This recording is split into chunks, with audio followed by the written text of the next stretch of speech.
Hello and welcome to the agenda. I am Ajay Kaul. In this program today, we will be discussing how the face off with China at the line of actual control will play out.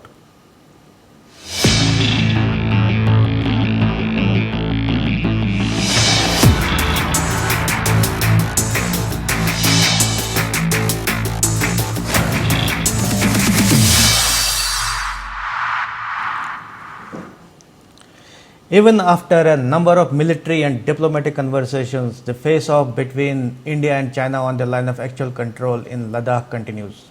Some reports suggest that China is refusing to withdraw from some areas. The Indian government says the process of disengagement is complex. Defense Minister Rajnath Singh says he cannot guarantee how far the issue will be resolved. What does all this mean? In the agenda today, we will try to analyze the issue in conversation with our guest, retired Lieutenant General Rameshwar Roy, who has served as Corps Commander in Jammu and Kashmir. But before we start the conversation, have a look at this small report.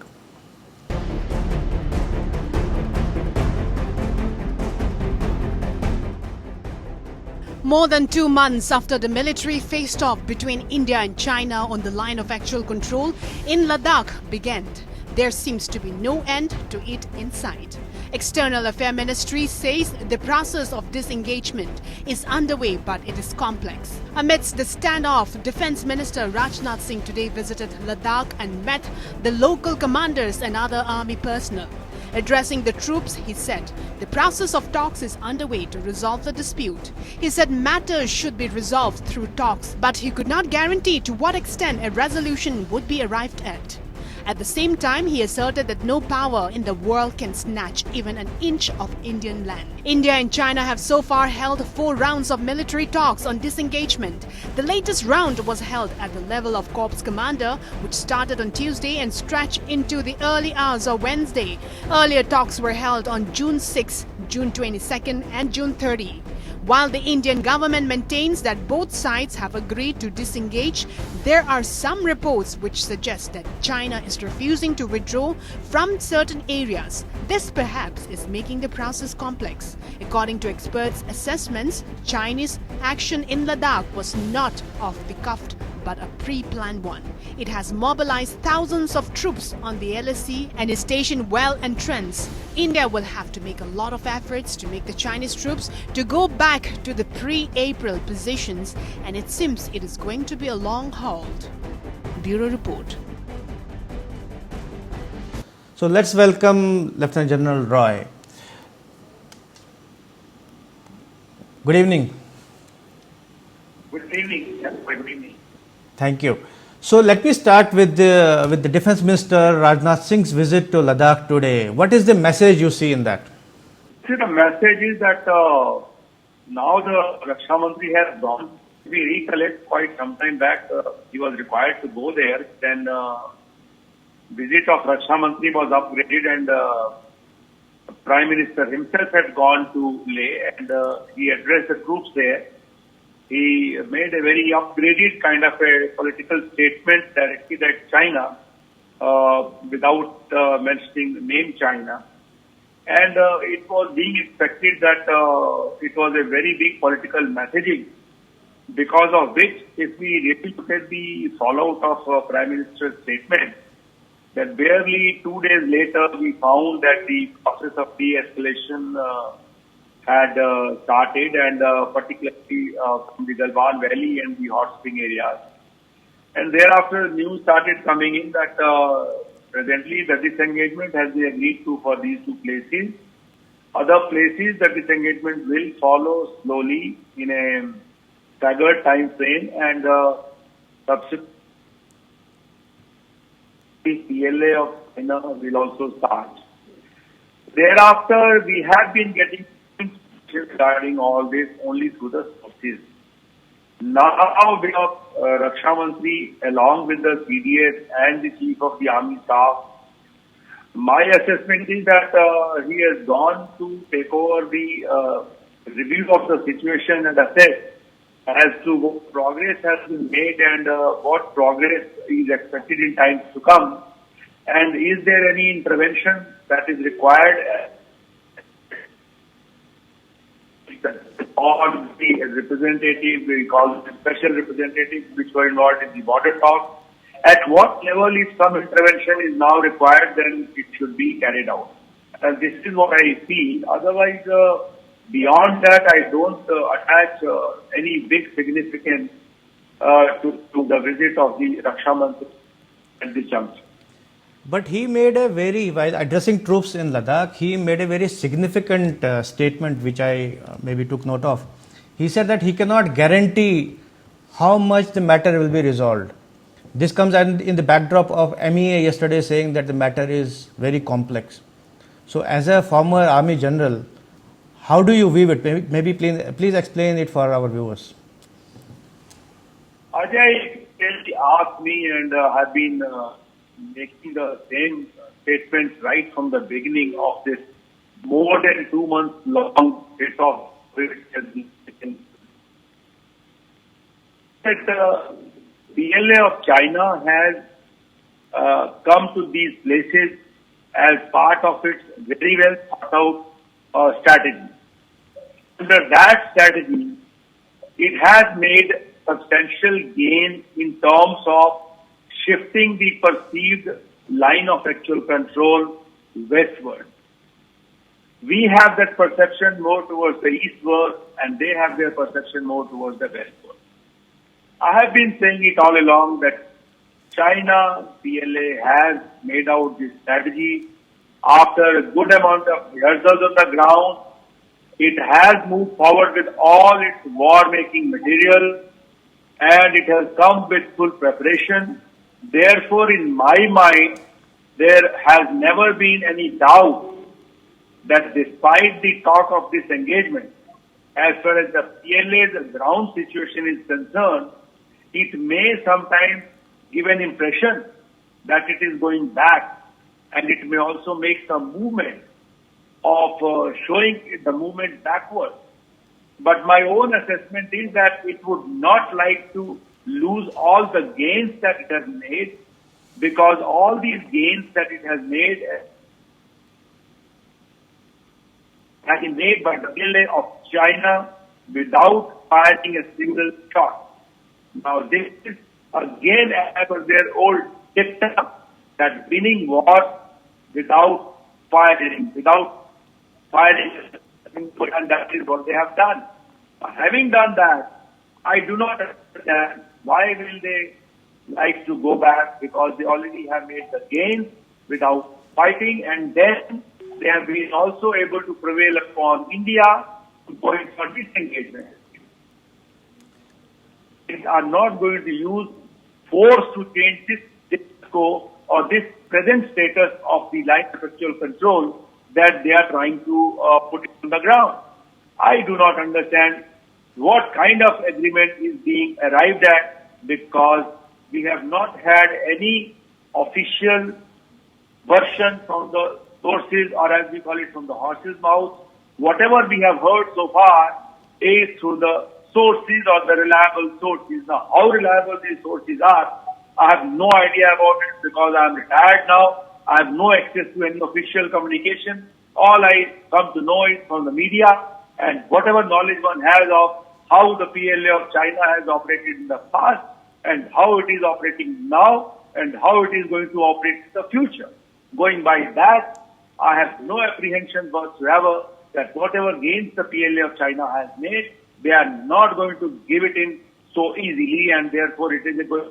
When the Raksha Mantri of the country says that he is not sure how much kitna resolve hoga ye, and he is telling troops at the advance, in an advanced formation, which is face to face with China. So if I play devil's advocate, isn't it a defeatist position to take in the midst of a face-off, that you are not, you don't want to say that we will be, retrieving everything and our national interest will be safeguarded. Although he said other things also, that not an inch will be ceded. But I see this statement is very, kind of defeatist. The point is that this statement itself telling, in fact, it is telling and it can hide. The fact of the matter is that it is coming from the country. The problem is complex. How long will it take? Nobody can give any assessment on that. Whether at the end of it we will meet with the success or a failure also, one doesn't know. But I'm only trying to give an assessment based on the Chinese way of waging a war, Chinese way of looking at things, Chinese way of information warfare, Chinese way of moving in fast, quickly, and getting what they want, and thereafter quickly, before the escalation can take place, before the bullet can be fired, before the force can be used, very quickly they are trying for a condition called disengagement. Therefore, having got what they have got, and now having also negotiated with us their disengagement, I have no doubt in my mind that this engagement is fine. But would they really go back from the places they have come? This is where I put a question mark, and whatever Raksha Mantri has said, take it with either way. I mean, do I qualify his statement or he is qualifying my statement? I think I would say I qualify his statement that this process which started, one cannot really say as to what degree of our national security will get compromised at the end of it all, as and when we take stock of the situation that, okay, fine, now enough of talks have taken place, enough of verification has happened on the ground, but China's PLA has not really gone back to the extent that we wanted them to go back. Therefore, we have been given a fait accompli, and therefore, whatever line they have gone now, starting from Depsang in the north to Chumar and Demchok in the south, that particular line is the new line of actual control which they have as of now drawn this, and they are forcing us to believe that this would remain line of actual control hereafter, which also by implication means that our areas of patrolling activities earlier would now get restricted far too back than what was the case when we were going right up to the eastern limit of our line of actual control. So, all this confusion which is going on right now, at the end of it all I would like to say is, no matter what is the end result, the fact of the matter is that line of actual control, which was clear in our perception, different than Chinese perception, China has been able to force down our throat their line of actual perception, and that is not a very healthy situation unless in time to come we are able to negotiate and get them back to pre-May status. So you want to say that the perceived line of actual control has changed, and maybe if we analyze the Raksha Mantri's statement, he is preparing the country to accept that the compromise has been made. Can I read it like this? Yes, definitely I would say some degree of compromise has been made. Now in a compromise, both the sides are required to gain some and lose some. How much we have gained, how much we have lost, how much they have gained, how much they that would be matter which would only come up years later if much later as things stand today. So as you said that we don't know actual situation, what's happening on the ground, but there are reports quoting, as you said, sources that China has refused to withdraw from certain areas, and even there is a question mark on the veracity of statements and claims on the Galwan Valley itself. So what is your assessment? Definitely I can tell you that in Depsang it has come up to Y junction. It will not go back from there, because China's being in Depsang is for them a very big strategic advantage. China will also not leave out its claim of the Galwan Valley. It had said so earlier. It had been making that claim since 1962. And now also it is a matter of only tactical advantage or disadvantage as to which height is he occupying or which height he leaves and which height he does not leave. As far as Pengongso is concerned, once again, it has come from finger 4 to finger 8 to finger 4. From finger 4, because between finger 4 to finger 8, it has made good about 60 to 70 bunkers. And bunkers means concrete structure. It is not going to dismantle them and go back. As far as the tumor and Demchok is concerned, strengthened its position.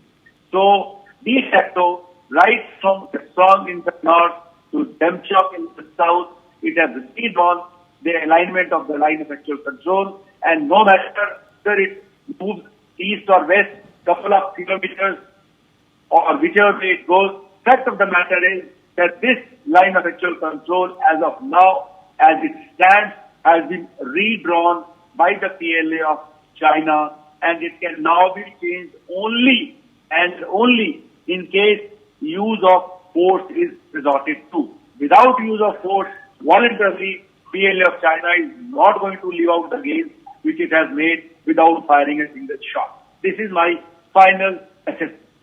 So does that mean that India has been pushed back in Pangong Tso, Galwan, etc.? Chamar also? Even if we say that going by the ground situation, it has not pushed back so appreciating in fact the word pushback cannot be used. You push back if somebody we were there and we were pushed back. No. This is where the advantage is with China, that the place was unoccupied. We were only imaginary lines on the ground, calling our perceived line of actual control, and China had their perceived line of actual control. All I want to say is they have tried to put it on the ground, their perceived line of actual control. They have tried to obliterate our claim or our imagination or our assertion of our line of actual control. So de facto on the ground as it stands today, they are going to, or they are trying to stick to that line of actual control within brackets perceived by them. And perceived line of actual control has not been actually given any status either by them, or if at all we give status by ourselves, then that status has been obliterated. This is exactly what we want. I will refer you to the government recent decision to empower the armed forces with a sum of rupees 300 crore to go for urgent purchases of equipment in view of the security situation. So I am asking, is it a knee-jerk reaction, because this has been a long overdue demand of the armed forces that they should have the real say rather than a bureaucrat sitting in the MOD? Ajay, even if the armed forces are giving something that they want for their modernization, please understand, it is not the question of buying a food and eating it in minutes. No. When you go into procurement for the armed forces, weapons, equipment, ammunition, and a whole lot of other gadgetry which is gone, you firstly take time to place the orders to those people who have to supply it. Nothing is ever there that they can supply you tomorrow. And even you take the earliest possible scenario that they are able to give you the things that you place the demands for. So these items to come, they have to be learned they have to be trained on it, then they have to be optionally committing equipment on the ground. This is a very long process. Nothing new can come to the Indian Armed Forces, the Air Force or the Navy, which can be inducted into the forces for operational purposes, for operational gains, or I would say nothing less than a year plus. And I'm giving you a very, very optimistic, positive.